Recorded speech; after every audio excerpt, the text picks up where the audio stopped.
Purushottam Rupala press conference કરી રહ્યા છે, આવો સાંભળીએ।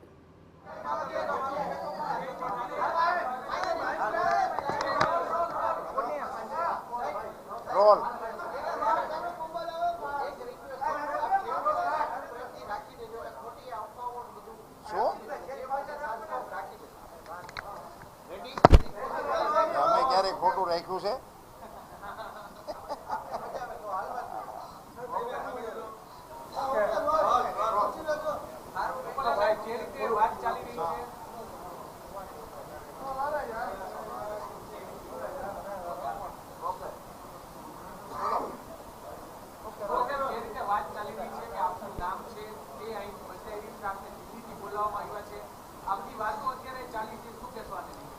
પહેલી વાત તો એ છે કે મને કોઈએ દિલ્હીથી બોલાવેલો નથી। પછી બીજું પૂછો। આપ કેન્દ્રીય કેબિનેટની બેઠકમાં ભાગ લેવા જવાના છે વાત છે, તમારી 3, 4 અને 7 તારીખ રિઝર્વ રાખવામાં આવી છે, આ બાબતમાં કેટલી સત્યતા છે? એ વાત સાચી છે। મેં 3જી અને 4થી તારીખ એ અનામત રાખેલી હતી, એટલે એના કાર્યક્રમો પાર્ટી તરફથી અહીંયા અમારા જે લોકલ ડે ટુ ડેના બને છે એ નથી બન્યા। 3જી અને 4થી તારીખ હું અમદાવાદ ખાતે રોકાવાનો હતો, પણ 3જી તારીખ કેબિનેટની આવેલી હોય, હું કદાચ કેબિનેટની અંદર ભાગ લેવા માટે જઈ શકું છું।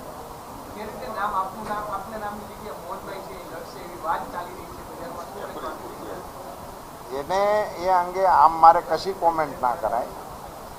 પાર્ટીના ઉમેદવારોને પસંદ કરવાના અધિકારો પાર્ટીની પાર્લામેન્ટરી બોર્ડને છે, એની અંદર ફેરફારો કરવાના અધિકારો પણ પાર્લામેન્ટરી બોર્ડને છે।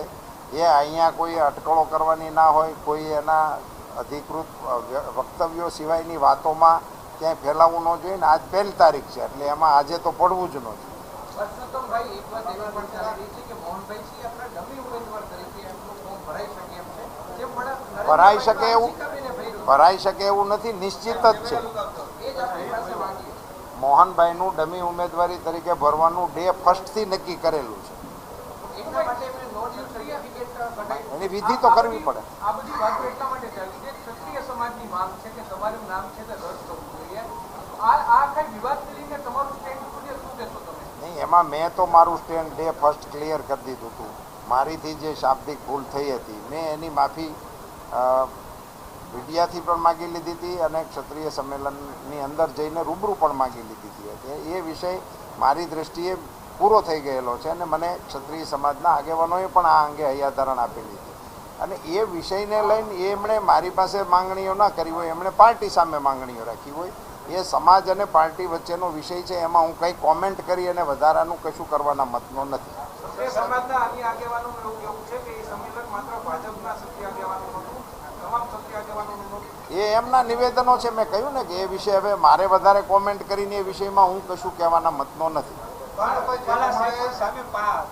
કે 7 તારીખે 5 લાખ ક્ષત્રિય સમાજ રાજકોટમાં એકત્ર થઈને જાહેર સભા, એ વિષય તમારી જાણકારીનો છે, મારી જાણકારીમાં એવું કશું છે નહીં। એ સમાજોને પોતાની વાત કરવાના પણ અધિકારો હોય છે અને વિપક્ષને પણ આ બધી પ્રવૃત્તિ કરવાના અધિકારો હોય છે। તો રૂપાલા સાહેબે જાહેર મંચ ઉપર કહ્યું હતું કે ક્ષત્રિય સમાજની જે નારાજગી છે તે હું માનું છું, પરંતુ જો ભોગવવાનું થશે તો પાર્ટીને નહીં, મારી અંગત રીતે ભોગવવાનું થશે। એ આજે હું માનું છું, ક્ષતિ મારી છે તો એની કંઈ થવું જોઈએ, મને થવું જોઈએ।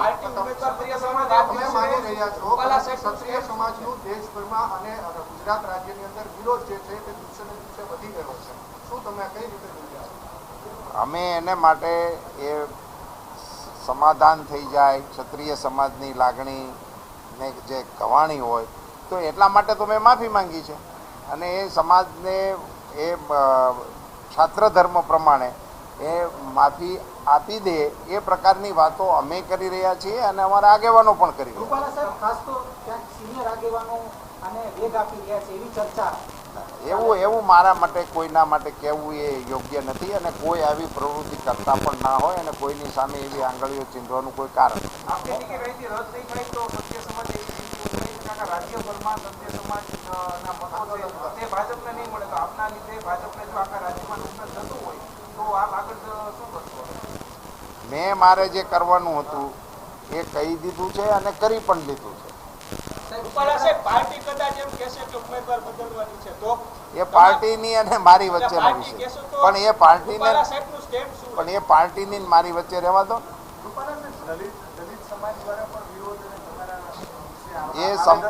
એ સંપૂર્ણપણે રાજકીય છે. દલિત સમાજના વિષયની મારી કોઈ કોમેન્ટ હતી જ નહીં. મેં મારું એમાં એટલું સ્પષ્ટ નિવેદન હતું કે રાજકીય કાર્યક્રમ નહોતો, બીજું મારા ઓફિશિયલ કાર્યક્રમનો હિસ્સો નહોતો. હું એક કાર્યક્રમ આવો છે એવું જાણી અને શ્રદ્ધાંજલિનો એ કાર્યક્રમ હતો, એટલે એની અંદર પોલિટિકલ ઓબ્ઝર્વેશન કરવાનો કોઈ આશય જ ના હોય. હવે મને એવું લાગે છે કે આ વિષયને આપણે અહીંયા અટકાવીએ. આ વિષયની ડિબેટ કરવાથી એનો કંઈ પ્લસ માઇનસ એનો અંત ના હોય.